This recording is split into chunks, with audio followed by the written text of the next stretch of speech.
Vous écoutez Europe 1, très bon réveil, il est 8h moins 20.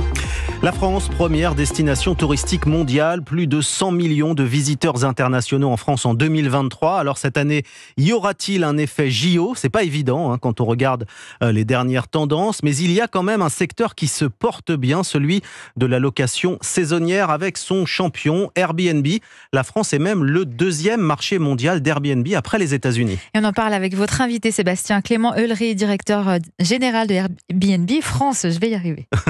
Bonjour Clément Eulery, merci d'être avec nous dans ce studio en direct ce matin. Vous venez tout juste de me dire que le grand patron d'Airbnb, le grand patron qui vient des États-Unis, est aujourd'hui à Paris et il va dîner ce soir avec Emmanuel Macron. C'est dire l'importance de cette plateforme. Vous savez, c'est un événement absolument historique. Laissez-moi partager mon enthousiasme, parce que Brian Chesky, notre fondateur et PDG, partagera tout à l'heure aussi, je suppose. Enthousiasme fantastique pour un événement exceptionnel pour la France, pour Paris, et puis historique pour Airbnb. Jamais autant de voyageurs n'auront séjourné chez autant d'hôtes dans une même région. Et donc, faire de ces jeux une fête, une réussite accessible au plus grand nombre, et aussi inscrire l'héritage des jeux dans le bénéfice touristique français, c'est vraiment ce à quoi on s'engage très fortement. Et ce que Brian Chesky répétera, évidemment. Est-ce que vous avez déjà des premiers chiffres parce qu'avant les Jeux, il y a quelques mois, vous annonciez 5 fois plus de réservations que d'habitude. On est sur une tendance très forte. J'avais aussi dit que les Français, nous réserverions plutôt en dernière minute, et je vois une accélération très forte depuis quelques semaines qui montre justement cet enthousiasme. Donc oui, on aura des centaines de milliers de voyageurs sur Airbnb accueillis par plus de 100 000 dans plus de 100 000 logements tenus par des hôtes en Île-de-France. Et vous êtes un peu, on peut dire Airbnb, le thermomètre de la bonne santé ou non du tourisme en France. Alors qu'est-ce qui marche le mieux globalement si on sort un petit peu de cet effet JO, qu'est-ce qui marche le mieux en France, hormis l'effet olympique? C'est plutôt la campagne, la mer, la montagne? Ce que je remarque, cet été encore plus que d'habitude, c'est que la diversité des logements sur Airbnb et la diversité des localisations est vraiment au bénéfice de chacun. Et en fait, je vois évidemment du tourisme urbain, Paris ou les villes hautes et leurs villes périphériques d'ailleurs, cet été, parce que les Jeux Olympiques, et je vois bien sûr le littoral, mais je vois surtout les zones rurales. Vous savez, il y a un Airbnb au moins dans 25 000 communes sur 36 000. Y compris dans des petits villages, donc. Exactement. Et en fait, c'est ça, c'est des hôtes qui accueillent chez eux des voyageurs dans l'ensemble des territoires.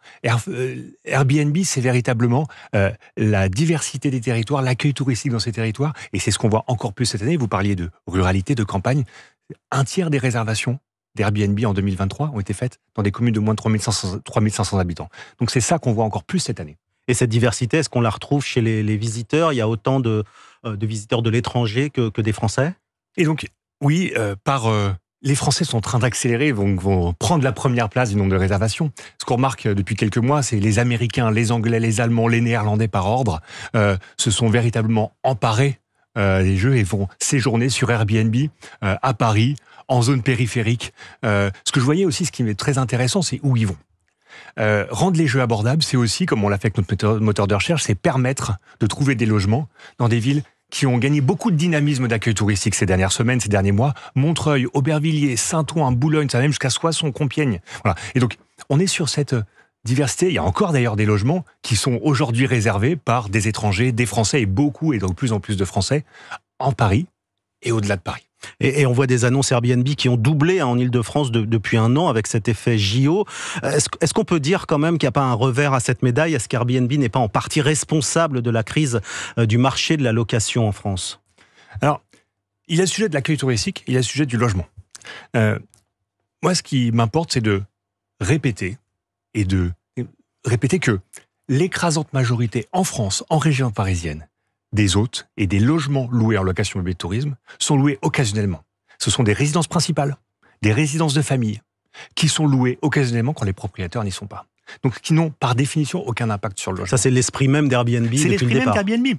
Donc, moi, mon sujet, c'est comment on permet aux maires de continuer à conserver l'équilibre entre logement et offre touristique en conservant et en préservant la capacité des Français à contribuer à l'accueil touristique en louant occasionnellement et à générer du pouvoir d'achat en plus. C'est vraiment ça. Et c'est ce que les Jeux Olympiques ont permis de faire. Une écrasante majorité des logements mis sur Airbnb pour les Jeux Olympiques le sont par des résidences principales, par des hôtes en Ile-de-France qui vont donc ouvrir leurs portes sur Airbnb occasionnellement, juste pour les Jeux Olympiques. Il y a quand même plusieurs hôteliers français, 26 au total, je crois, qui ont assigné en justice votre plateforme pour concurrence déloyale. Ils réclament plus de 9 millions d'euros. L'audience est prévue en septembre. Est-ce que Airbnb représente quand même une concurrence, on va dire, déloyale pour le secteur hôtelier ? Je suis persuadé qu'il s'agit de complémentarité. On voit bien, il y a des usages différents, des géographies différentes. Quand on vient une nuit dans une ville, c'est différent de quand on passe une semaine en famille. Quand, par exemple, on veut aller au plus près du territoire rural, eh ben en fait, il y a des Airbnb, là où il n'y a pas d'autre forme d'hébergement. On est sur une complémentarité par définition, et on le voit bien. Les gens partent en vacances dans l'hébergement qui correspond le plus à leurs besoins. Et la présence aujourd'hui de votre PDG ici à Paris, est-ce qu'il y aura une action de lobbying quand même ? Parce qu'on sait qu'en France, il y a une proposition de loi qui vise à remédier au déséquilibre du marché locatif. Elle doit encore passer, cette loi, en commission mixte paritaire. C'est un texte qui pourrait faire du mal quand même à Airbnb.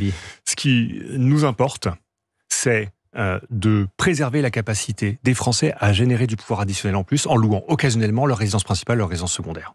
Bon, c'est ça le message qu'on veut faire passer. Et donc, c'est ce que Brian Chesky peut-être aura l'occasion de dire. Merci beaucoup Clément Eulery, vous êtes directeur général de Airbnb France. Merci et très bonne journée. Je rappelle donc que votre PDG est aujourd'hui à Paris et il va rencontrer Emmanuel Macron. En Seine-Saint-Denis, à Saint-Denis aussi, aujourd'hui, cet après-midi. Également, merci beaucoup.